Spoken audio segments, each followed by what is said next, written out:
This is the High Desert Luthiery Podcast with amp and cable maker Abe Zap. Just working with my hands, it's something I kind of learned about myself when I started building amps. Is like I like to work with my hands and like to build stuff. So I've always had an affinity for like trying to teach myself how to do certain things. And for those of you watching, I'm actually getting into cabinet work. So if anyone needs any rewraps or needs a cabinet wrapped, I'm trying to get into that. All right, welcome to another episode of the High Desert Luthiery Podcast. I'm Perry from Unga Guitars here, and I'm the creator of the High Desert Luthiery Invitational, or the HDLI for short. So the High Desert Luthiery Invitational is a show that will take place twice a year and is a celebration of luthiers, luthier-adjacent creators, musicians, and the art that comes from putting all these guys together. The HDLI is a unique event that encourages actual support in the music community by providing free booths to the vendors and free admission to the public. The event includes vendors and musicians that are curated by me to create a cohesive, organized event. The HDLI encourages community and collaboration amongst the artists. This podcast is one way to help us all get to know one another. To learn more about the show and the artists, please visit the website highdesertluthiery.com. On today's show, I'll be interviewing my friend Abe of Zap Amps. I just want to say thank you for having me on your podcast, man. Oh, of course, of And course. thank you for letting me be a part of the High Desert Luthiery, man. I really admire the things you're doing with that, and I think it's really cool that you're trying to make it accessible to not only the general public but just to all the musicians to kind of have that that kind of bridge between the musicians and the builders. Yeah, my pleasure, Abe. I really appreciate that, and I also really appreciate you reaching out to local players and just being more in that scene than I am, and getting people to follow through from you telling them, hey, check this out. I appreciate it. It's been coming through, and I've met a few of the people that know you. Oh, And cool. Right on, man. Right on. and I'll share with you, I always get excited about these sort of things. The majority, I'd have to say all the people that knew about you, it Hmm. was like, and I didn't know this amp maker was going to be there, and I heard about him or I saw him somewhere, and Yeah. that was amazing. And Yeah. it was so cool. I don't know how you got him to go. And I was like, I just met him at Yeah. the previous show, Yeah. and I was like, hey Well, man, come and do this thing. And yeah. so like it's great to get that level of excitement. Yeah, man. And it's funny because like I've met a few people, that like follow me on Instagram, but I don't have any pictures of myself, so I kind of like can go like to places and people don't really know who I am. And I tell them what I do, like, oh yeah, you're Zap Amps, you're Abe Zap. I'm like, yeah, man, yeah. And so I mean, it's cool, and I've been very fortunate to be able to do what I do. And for me, when I build like amps or I'm building cables, I always try and provide a good, high quality product. And I think that's what it's all about when you're a builder. You really have to kind of almost build for yourself. Kind of have that mentality of like you got to build stuff that you would use out at a gig. Whether it's you're building guitars or pedals or cables, amps, whatever. Like you kind of have to have that kind of thing where you kind of have to like have that thought process of like build stuff that you would use at a gig, and that's kind of been my like thought process as far as like providing the quality that I do, and really taking a lot of pride in the work I do. Well, thank you for doing the interview, Abe. Abe just he just summed it all up in one go. A very, very efficient. I really appreciate that. Yeah, no problem, man. Zap Amps. How did you come up with Zap Amps?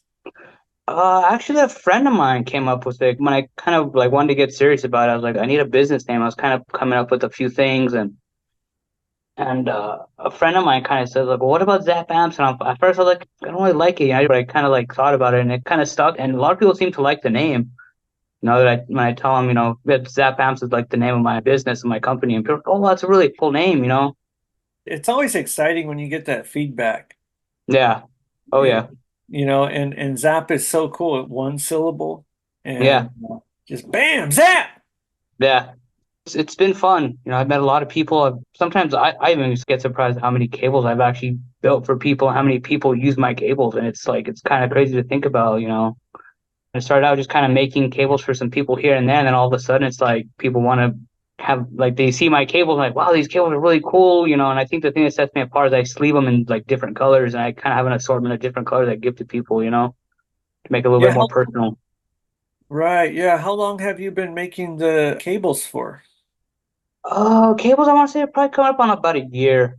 The cable thing is relatively new as far as like the products that I provide. Because before I was doing pedals, but I kind of had to take a step back and like kind of really assess like for me, pedals aren't really conducive to what I do. I'm not a pedal guy, you know, and you find that like guys who build pedals are guys who are really into pedals and like to build them and design them and you know, and I'm more of a just a cable straight into an amplifier kind of guy.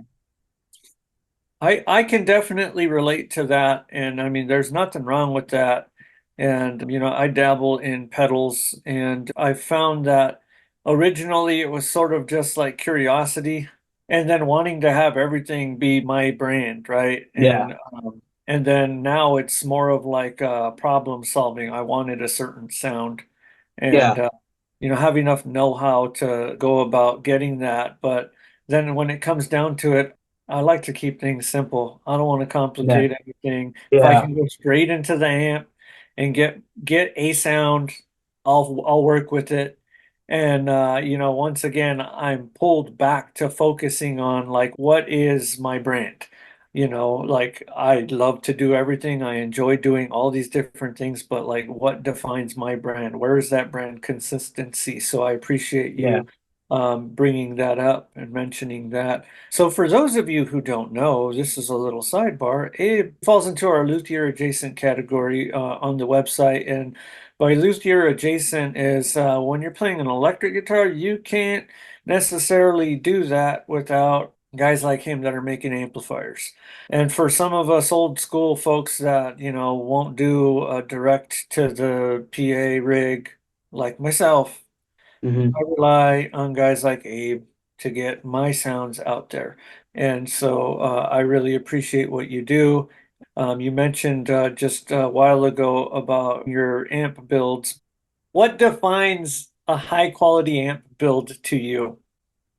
Um, so obviously the components, you know, you got to make sure you put really good components, you know, and I really pride myself on trying to put the best components you know, that's out there on market. So like switchcraft jacks, you know, car link switches, CTS pots, you know, really good high quality caps. And then just for me, like if you're gonna build an amplifier, you need to have that kind of mindset of you have to make it look really nice. And there's a really like an interesting thing that I saw a while back. I was watching the Todd McFarlane interview, and he was talking about when he started his toy business. And you know, a lot of people are telling, well, you can't sell 6.99 toys for 7.99. He said, of course you can. You just got to give them $8 worth of product. So that's kind of been my mentality. Like you can sell people good high quality amps, you know, but you got to make sure the quality's there because there's nothing Yeah. worse, you know, pays X amount of dollars for something and then it's like it breaks the next day. You know, so if you're a builder, you got to make sure that the quality's there for the price point. Yeah, for me, that's a very good story to tell about Todd. I'm a big Todd McFarlane fan.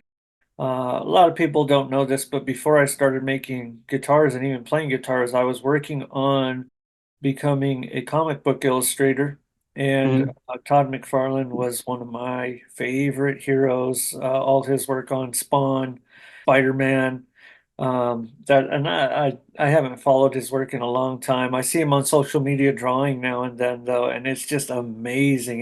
It's just as exciting as listening to like some really good players out there, Robin Ford, Brent Mason, like Oh yeah, all these different players. Like it's just as exciting. yeah, yeah. Yeah. And I think for me anyway, like I get excited when I build an amplifier, and you know, after I build it, you plug it in to do all your initial testing, and when you go and you play that first note, and it rings out, and there's no issues, you know, and that's kind of the fun part for me.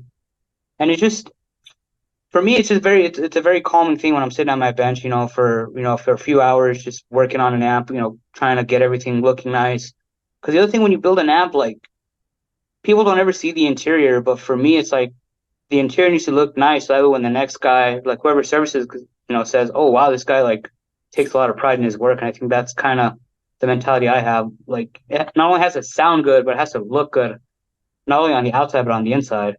Yeah, that's a great point. And I try and do that, mirror that mentality in the electronics, like at least have it clean. Yeah, And I see all these guys that do this ultra artistic stuff, like even with like point to point pedals and stuff like that. yeah, No turret boards, yeah, no anything. Like I've come across some very, very artsy stuff, very creative, as I've been looking for vendors for this next show. yeah. And I was just like, wow, this is nuts. This is so cool. This is so inspiring. So like we talked about the quality, what goes into that. Pots, you mentioned CTS. I'm totally familiar with CTS. They're like the industry standard. Yeah. And brand to brand, depending on your ear, you might be able to hear a difference. And I feel like it mostly has to do with the tolerance of the part. Yeah, In guitar, because we're so hands-on with the knobs, the throw of the knob, like how tight it is or how loose it is often important to players. yeah. And recently I became aware of like higher quality pots. Have you ever experimented with that, or is what you're doing more era specific, so you stick with CTS? I've thought about experimenting, and I've even thought about, building myself something that I can kind of swap parts out and kind of see if there really is. Because there's always, especially when you're building amps, there's always this kind of error of like, oh, these vintage caps sound better than the new caps. I mean, this certain tolerance of a resistor or this certain style of resistor sounds better than this one. And people ask me too, like, do you hear a difference? And I tell them, if you can hear a difference, for me personally, I think the difference is very, very minute and very subtle. Unless you have two of the same exact amplifiers next to each other, one with these kinds of parts and one with these kinds of parts really ABM, you can't really tell a difference sonically, I think. Yeah, I totally agree with you. I feel like it's so minute that it almost doesn't matter. And I feel like that's very liberating, right? Because Mhm. not only do you have what your preference is or what you feel like people would gravitate towards as far as the parts that you use Yeah, in your builds, but you also have your pocketbook to consider too. yeah, Um, and so like those are very important choices and decisions to make, when you're running a business and trying to stay profitable. yeah. We didn't even talk about what kind of amps you make. I mostly stick just to Fender, and people have asked me, like, how come you don't build Voxes? How come you don't build Marshalls? Like, I'm a Fender guy. I've always liked Fender amps. I've always been a huge fan of Fender amps. And to me, I feel Fender's kind of the industry, kind of the bar if you want to make a good sounding amplifier. I mean, all the great amplifiers are all takeoff of Fenders. Marshall the takeoff. JTM 45 the takeoff for the Bassman. Even Dumble. As renowned as Howard Dumble was, a lot of his early amp builds were just modified Fender amps. And to me, Fender amps are kind of the bar. Like if you want to build a great sounding amp, you kind of have to look at a Fender amp because Fender covered a lot of ground sonically with his amplifiers, depending on what area you're looking at. And so that's what I stick with. I like Fender amps, so that's what I build. I build Fender amps, Fender style amps. I totally agree with that. And I'm slightly biased because I too am a Fender fan. Grew up playing Fender amps. I think the first time I got to try a Marshall and it wasn't anything JTM based, I was just Yeah, like, what is going on here? This is not for me. yeah, And same thing with the Vox. And I'm not familiar with the circuitry, but it was that feeling of what is going on here? This is not for me. And to be clear on what I was playing blues. I yeah. was playing in a blues and R&B band, and my tonal reference was Stevie Ray Vaughan. And now that's shifted quite a bit as I've grown. I mean, we're looking hmm at like 20 some years later. What kind of music do you play personally? And how do you feel that shapes the decisions you make in the amps that you're making? So I'm kind of more known as a blues player, as a blues guy. So that's kind of why I stick to Fender. But lately, I've been listening to a lot of country music, and country music tends to be pretty clean. But as far as like what influences the sound, I really don't like dabble too much in trying to shape a certain sound. When I'm building an amp, I stick mostly to just pretty factory spec Fender, save for a couple of modifications that I do. But a lot of people always ask me like, what do you do to your amps? What's different? Like, how do you design your circuits? It's like I just build pretty they're pretty close to factory spec Fender amps. I'll do a couple modifications here and there, but it's nothing major. Like I tell people, I'm not trying to be Howard Dumble and trying to reinvent the wheel. I'm just trying to just make good sounding amps for people. Yeah, that's a good point. And so those modifications are probably based on getting some part of the circuit to work a little more efficiently, I'm guessing. Um, so it's more so like the deluxe reverb I built for a friend of mine. I modified the tremolo circuit on that, so it made it a little bit deeper and a little bit wider. And then I also put a different kind of reverb tank in it to make it a little spacier. So Oh, okay. I just do like minor modifications, and then there's another mod I always do, and anything has a tube rectifier, and it's basically like a safety mod. So if your tube rectifier fails, you don't risk sending AC downstream to stuff that's only DC. So it kind of prevents it from harming the rest of the circuit downstream, and that's kind of something I do in my amps, just as a safety precaution. That's a very good idea. As luthiers, we often deal with design flaws like with Gibson headstocks, Yeah, if I'm going to make something like that, I'm probably going to reinforce that area and, yeah, because should it fall, I don't want that headstock to snap off. yeah, Um, so I think that's a really good thing to share and be aware of with your amps. It goes to show that you're paying attention and that aside from respecting the original circuits, you are aware of things that need to be changed. That's very reassuring. How yeah. long have you been making amplifiers? Uh, it's been about 3 years. So I started learning about amps in 2019, right before COVID, and then COVID happened, and I was kind of just, you know, the thing I learned when I got into amps is that I'm not a book person. I can't learn by reading a book. I can't sit down and read a book, for 2 hours and understand what I read. Like I'm more of a visual, hands-on kind of person.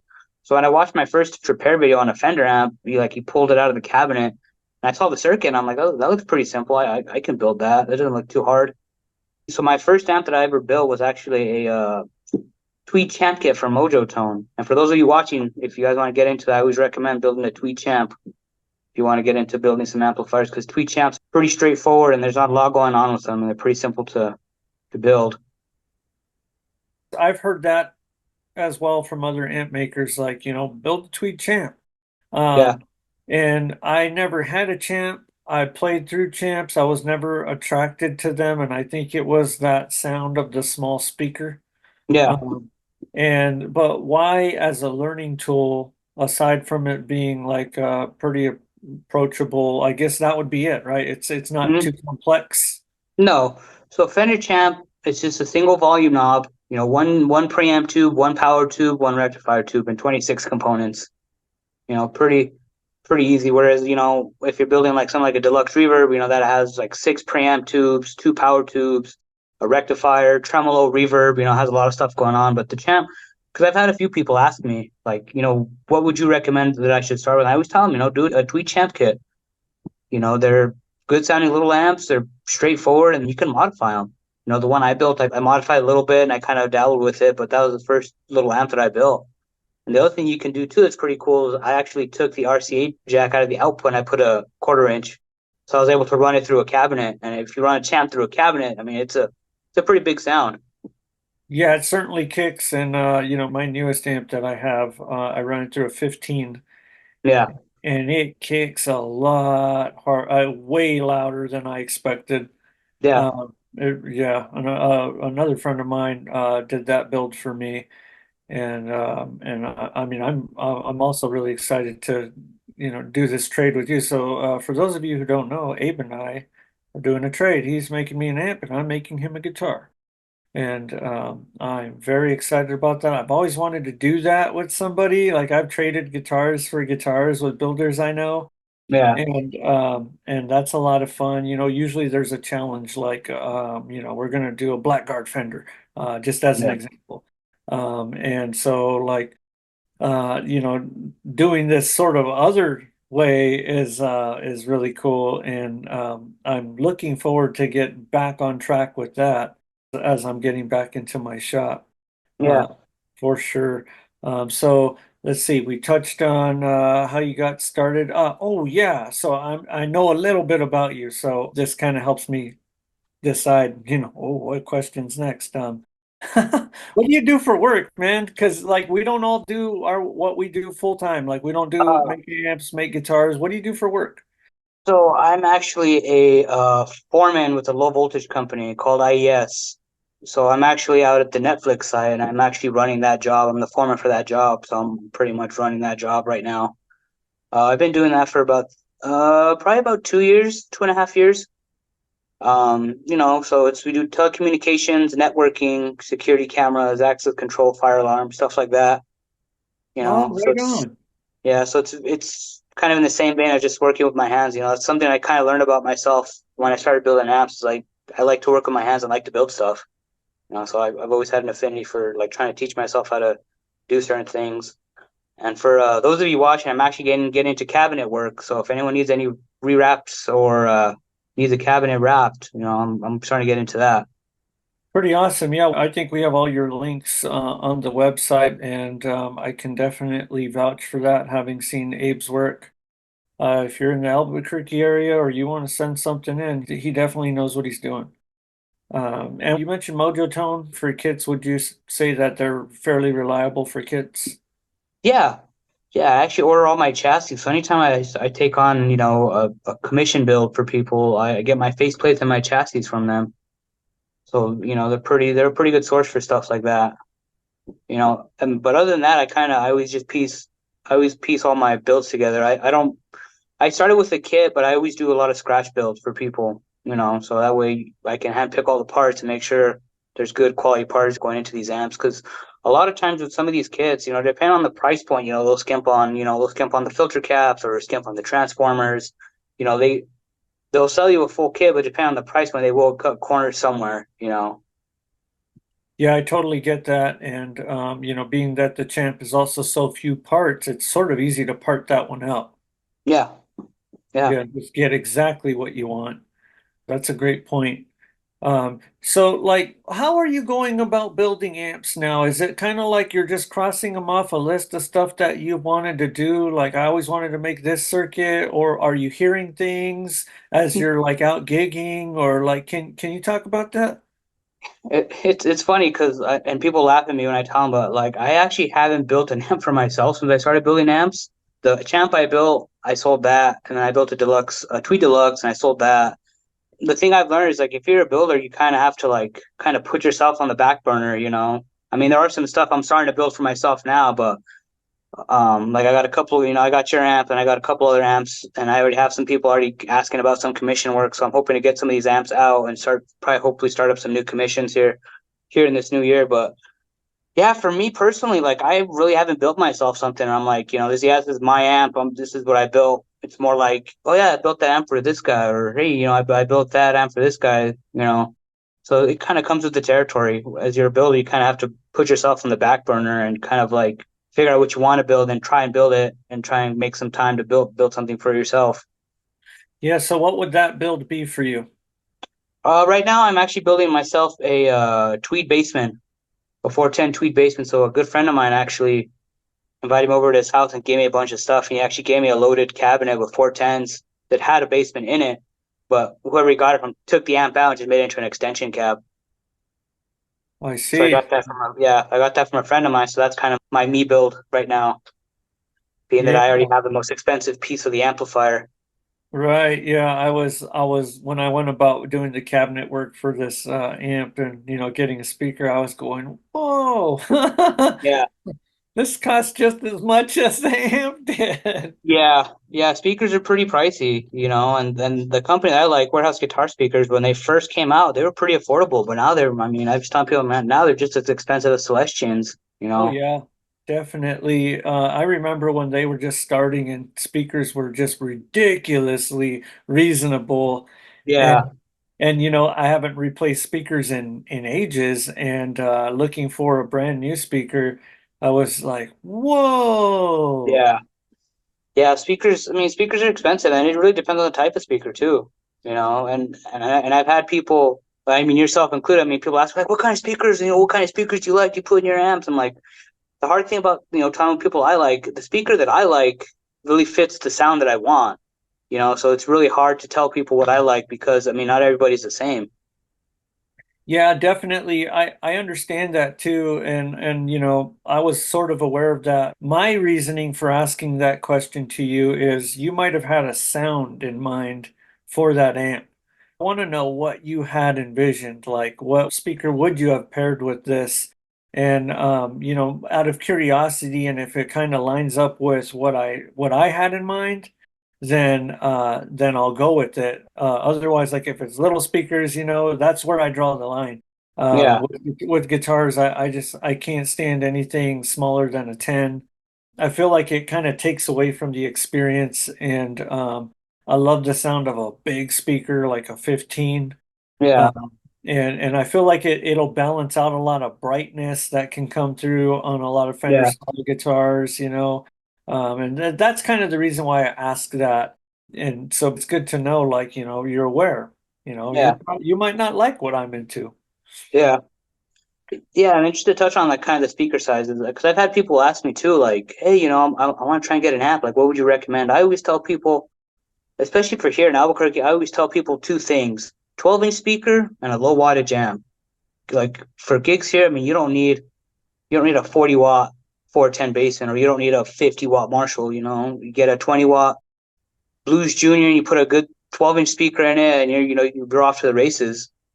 So you can definitely get by with um slow wattage tube amp with like a good 12-inch speaker, because that's kind of my home base for me is a 12-inch speaker. I always look for like a nice, just a 12-inch speaker. I find it's like what works for me sonically. Right on. And how would you go if you wanted to get more headroom out of a low wattage amplifier? What are some tricks that you're aware of to do so? I always tell people look at the wattage of your amp and then double it, and that usually will give you some good headroom. So if you're playing through a 20-watt amp, get a 40 or 50-watt speaker, you know.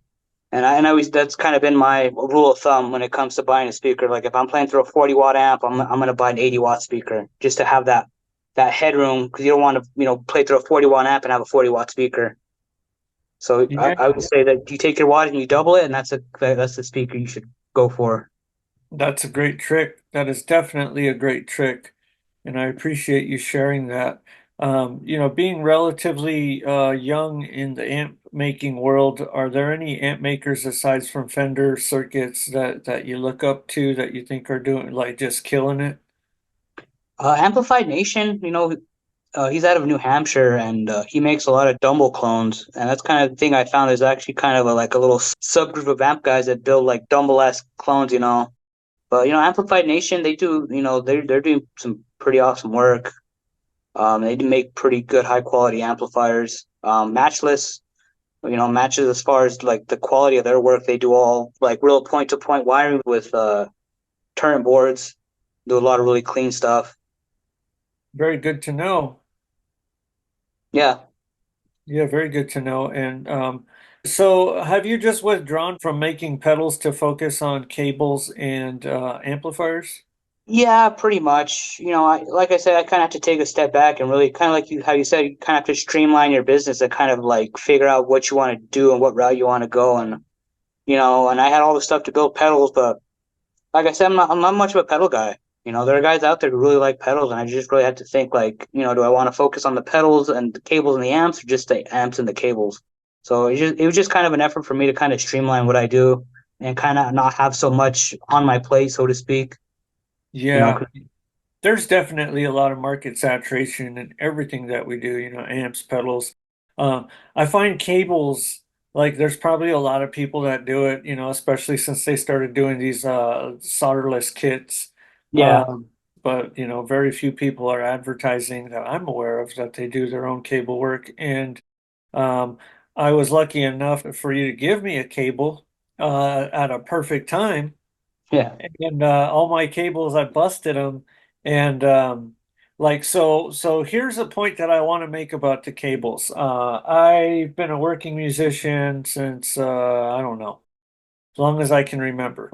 And I always just kind of bought what I could afford at the music store or what the music store had. And it's from a fairly small area and in California, and we had a few music stores, and they kind of just carried like most music stores, your sort of run-of-the-mill cables, and they just picked a brand, and it was all about the same quality, which was like entry level quality. So if you look Yeah. at the cable wrong, it's going to break.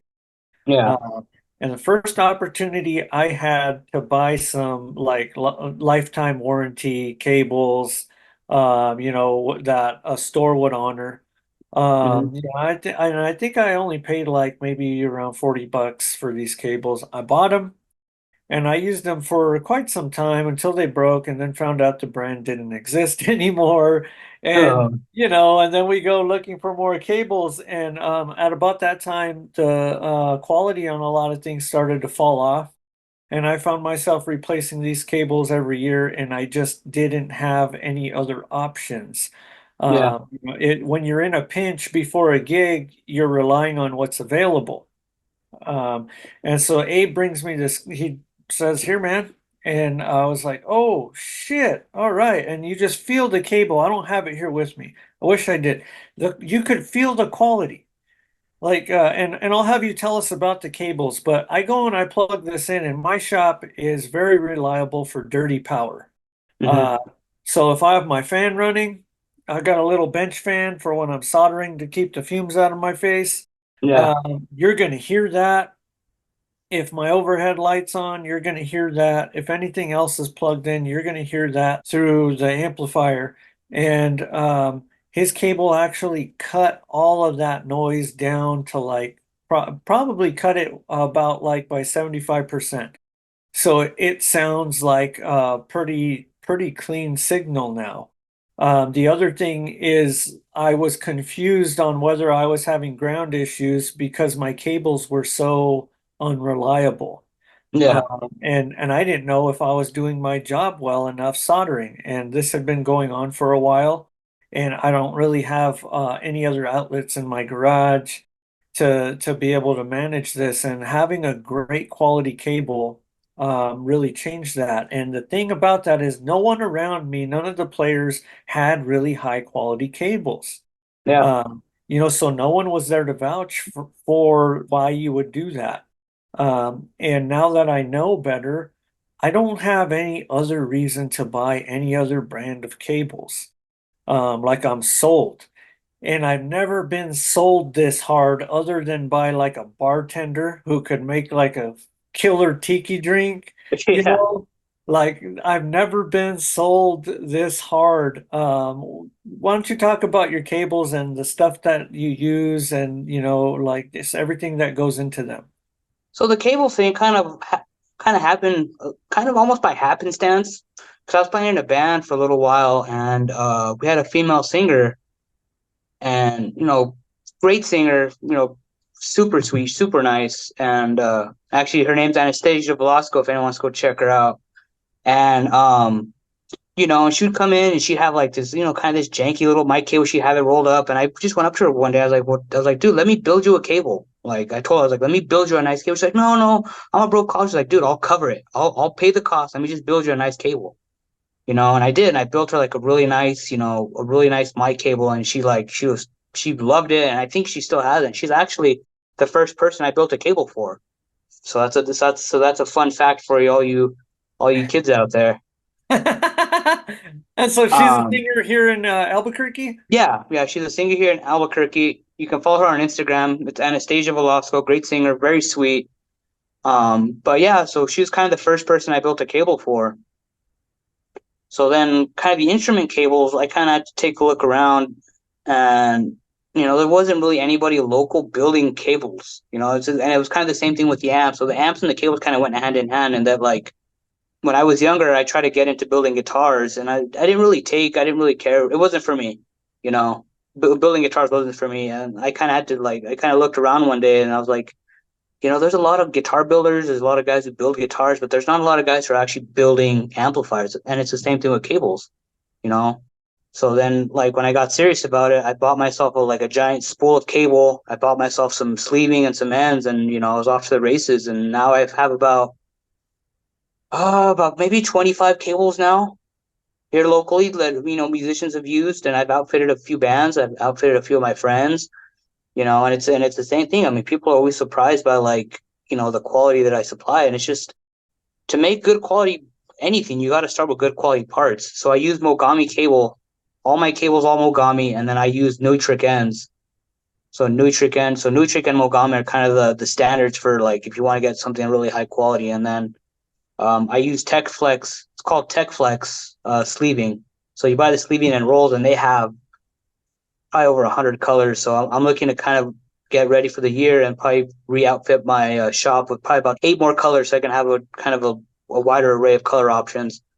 And then two, with the start of the new year, I'm actually offering cable bundles. So now instead of buying an individual cable, I'm actually offering a bundle where it's 2 15-foot cables and 4 patch cables for anybody who uses the pedal. So it's kind of like a little starter kit. So that way you can pay, a one-time fee and you get a full setup of cables. That's pretty awesome. That's a very smart idea, and we'll make sure to. Where's a good place to contact you for that?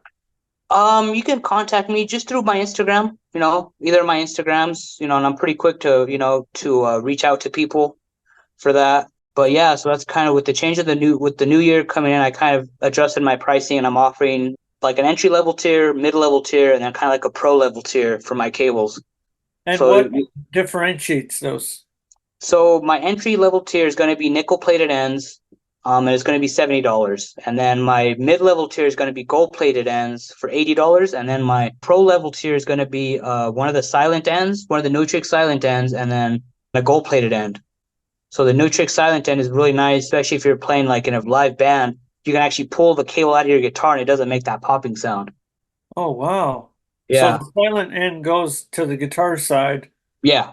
and the gold-plated end goes to the amp. Yeah. Yeah. Okay. All right. Aside from the ends, is there any difference in the like the quality of the cable? Because I've heard like different things about like oxygen-free cable and stuff like that. Do you No, I do just I just use Mogami. I like Mogami cable. It's really easy to work with. It's really good quality. The thing that kind of separates a good quality cable, from a bad quality is just the shielding around the cable and then the actual cable inside the jacket. Because if you ever open up like a cheap cable, the shielding around it's really thin. There's not a lot of coverage, and like if you open up Mogami, their coverage for their shield covers the whole cable. It's like a nice heavier wire that they use for their shielding. It's a very robust cable. Good to know. Very good to know. And with the between the nickel and the gold, what would be the difference? Um, I think you get a little bit better connectivity with the gold plated ends. Okay, and is there any reason why you might want to choose nickel instead? It'll be at a lower price point, so it's a little bit more affordable, for people who want to spend, too much on a cable, Yeah. because I really feel that, at the price point I have my cables versus the quality that you get, I mean, I think it's a really good, it's a really good deal, you Oh, I know. totally agree. I totally agree. I mean, I'm sold. I'm not messing around with anything else, as long as I know you're here in town. Like it just doesn't make any sense Yeah, anymore. It's like anything else is just uncivilized at this point. yeah, and one of my friends, is also a client of mine, his name's Raymond. He plays in the band Coalesce Blue, and he bought a set of cables from me few months ago, and he bought them from me. And like the next time I saw him, he was like, "Oh man, like these cables are so amazing! Like I hear such a difference in my tone, and like it sounds so much better." So shout out to Ray from Coalesce Blue. You can check them out on Instagram too. We'll They, put in links to everybody that you mentioned, and that's always great feedback to get. So, having been around most of the music shops here, like it's all that sort of entry level stuff, and so it is night and day. yeah, Plugging in like with your cables versus anything else, like it's really night and day. And like I'm so grateful to you for giving me the cable. I mean, like I rely on that cable to do most of my work. So yeah, especially as a repair guy, yeah. it, Well, I mean, like it doesn't always have to be about money. It's just about helping people out and trying to just get your product out there and get your product into the right hands. yeah, that mentality is really what fueled part of what fueled the High Desert Luthiery Invitational. It's not a money grab, there's no booth fees. We're not selling tickets. There's no cover at the door. It's a free show, free to the Yeah, vendors that I invite, free to the public. And it's like, giving people this opportunity to try these cables out, check them out, get to meet you. get to meet the builders, try these crazy guitars out, crazy amplifiers out. We got some guys that make slides coming. We got some Yeah. uke makers, like just be able to try all that stuff out with no pressure. Like Yeah. no pressure to buy, no pressure to pay a cover at the door. It offers that like come and check this out. It's not a music store where you can't touch everything. Yeah. We're really working to change that, let people get their hands-on experience, that they wouldn't have otherwise. And so I love hearing you talk about this. So you're relatively new in the industry and you're fucking killing it. Pardon my language. Thanks, man. I'm really good at getting those bad words in there. Where do you see yourself, or where would you like to be in the next 2 years? I'd just like to have, more of my stuff out there, and it's kind of strange now, that I've been doing it for 3 years. I'm kind of starting to develop a little bit of a reputation of like a builder. It's funny because I've been around the local music scene now for about 10 years. It's really funny because there's kind of like, it's one music scene, but there's different little subgroups of the music scene. Yeah, So like clicks. the music scene that I came up in, I'm more known as like the guitar player and the blues guy and the player. And then now, like, I'm starting to get more known as a builder. And but yeah, I just want my product out there. I want to get it more, in more able-bodied hands. And like my slogan says, high quality gear for high quality musicians, and that's kind of what I'm trying to provide to the local guys. And that, for me, that's what it's all about, just providing good gear to people. Yeah, so are you playing with any bands right now? I am. So I'm actually playing with the band's called Levi Dean and the Mesa Rats. Yeah. So that's super cool. Are there any local places that and local, if you didn't catch it earlier, we're in Albuquerque, New Mexico. So are there any local places that you like to go listen to musicians play? Do you have any like favorite spots? Um, Not recently. I actually don't go out and see a lot of live local music, because I'm pretty much just, working, I work, 5 days a week, 10 hours a day, I'm kind of, by the time I get home, I'm just like, you know what, I need to relax and just hang out. And, I think Thirsty Eye's pretty good. Thirsty Eye's a kind of a local brewery. High and Dry is another good place to go see local music. There's actually a new place called the Nob Hill Stage. It's actually a coffee place. I think they opened up fairly recently, and they're already kind of starting to make a pretty big impact as far as like giving the local musicians a venue to play, which is what we need more of. Having more small local places for musicians to get their music out there and their art out there. Yeah, have you been there? Yeah, I was actually there last night. How I does it was there sound? too. Because I stopped by, they hit me up via social media and I was down the street. Well, I live down the street, so I was like, oh well, I'm on the road. I'll go check this out. I'll go stop by and say hi and check it out. And I was like, oh man, this place is little. Yeah, it has a good sound. And the sound guy they have there, it's a good sound guy, so they know how to really dial it in to really fit the venue because the venue, like you said, is very small. Yeah, yeah. I noticed too. A lot of people are playing there. A lot of the local musicians, and I am not familiar with any of them, but the ones that I booked for the show. I've been very fortunate, to know a lot of great local players and a lot of great local musicians, you know. Um, yeah, it's been fun. It's been fun. I've been really enjoying the building aspect of it. And it's funny because I have one amp that I built for a friend of mine and that he plays locally, and it's for me, I don't know about you, but when I see somebody like playing, when I see my friend playing that amp, it's a very like weird feeling for me to know that like I built that amp and it's like somebody's out playing something that I built. Yeah, I get this like nervous thing going on. Like, I hope nothing goes wrong with it. Yeah, yeah. That's what I am too. Yeah, Yeah, for sure. it, But it it's all good, and I'm very fortunate to do what I do to supply, the products that I supply and that people love what I build. Nothing better than when somebody says, I love what you build and it's amazing. I love your cables and for me that's what it's all about. yeah, definitely. I really appreciate having you on the show today. And we'll catch back up later, if you're doing anything new or you got something you want to talk about.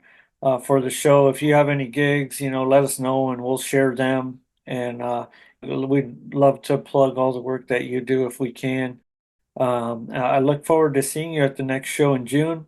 And so the next show is June 2nd, and that'll be the High Desert Luthiery Invitational. And as of today, we are full for vendors. All right. So like I haven't announced it on the socials, but I'll announce it here. Like we're full, and unfortunately, anybody that didn't get back to me, if you want to be a part of it, we might be able to get you in on the next one in December. Yeah. And I would say still reach out, share your interest, and I will add you to, the next time list. But it's pretty good feeling to be full and only be a few weeks into the new year. And I thank you for being a part of that show. Yeah, I thank you know, for having me, man. I had a lot of fun. It was a really, really fun experience for me, especially for it being my first vendor show. So it was stressful, but at the same time, it was really fun when I got there and, got to hang out and, visit with a bunch of people and meet up a lot of the local builders. yeah, you did a great job. There were so many people talking about you, and you really did a good job. You left everyone happy and excited and looking forward to seeing you at the next show. And I was like, oh man, that's awesome. Especially since like the way we met was at the One and Yeah, Done New Mexico Guitar Show, and yeah, you stopped by my booth, and we're playing the guitars, and I invited you to play at the next show, and you were talking about your amps, and I was like, bring some amps, man. We'll put your amps up at the booth. yeah, Like I want to support you in all ways that I can. Like yeah, I, yeah, I, man. I could listen to you Well, play all day. Um, well, thank you, man. I appreciate that. yeah, and so it just like it was really nice to be able to say, hey man, rather than be a part of my booth, do your thing, dude. Yeah, Have your own booth, get to experience what that's like, and I'm really I guess I'm really proud of you for doing such a great job, and I love hearing the feedback as I'm still catching up with people from after that show, yeah, visitors to the show and friends of mine. The one thing they talk about is like, man, that guy that was making amps, he was cool. Like I got to talk to him, and the amp sounded great, and just the amount of excitement. I'm just like, oh yeah, that's what I yeah. want. That's what I want. Yeah, well, funny enough, I had somebody actually offer me some money for that amp I had there at the show. They're like, "Well, is that amp Oh for sale?" I was like, yeah. I was like, "No, no, this belongs to a friend of mine. Like, it's not for sale." But yeah. yeah, it was a good time. And for anybody who's going to the next show, I'm planning to have at least three of my own amplifiers out there this time, and a few guitars set up. So that way, maybe I can get a couple of local guitar guys to kind of set up some of their guitars around my booth, so that way people can try some of the locally built guitars through some locally built amps. Yeah, and I'd be happy to let you use whatever you make for me, and the the sort of I would say cross promotion there is I'm just going to build a fancy wood cabinet for it, but Hmm. otherwise it's all Abe's handiwork, and it's kind of the same thing with what I did with my last amp that another friend of mine made for me, and I just made some fancy cabinets and just did a unorthodox speaker selection that that I've been wanting for years. So Yeah, these sort of collaborations allow other possibilities to happen yeah. when you get two artists together, and I'm happy to put that at your booth. Yeah, we'll see how it goes. Thank you so much, and you have a great rest of your day. You too, man. Thank you for having me. It was a lot of fun. Bye bye. All right, see you later, man. I listen to all these different podcasts about all sorts of different things. There's like silly conspiracy theory guys, and there's like some music podcasts, and other ones are just like interview stuff, and Bigfoot podcasts, and there's this guy. I think they're called like creepy pasta stories, but there's this guy that tells stories. Um, he reads stories by authors and stuff, and some of them really short, and some of them they go on for episodes and stuff. Uh, but his tagline after each story, so what if he was doing interviews, like the story ends or the interview ends, and he says, "Wow, wow, wow." Um, I've done like a handful of interviews now, and it really feels like I feel like I'm finding my footing in doing this. And I would say that I'm not I'll admit to it, I'm not the best conversationalist. And I find that a lot of the artists that I've met, a lot of the luthiers that I met, like we tend to keep to ourselves and do our own thing, and conversation isn't necessarily a strong point.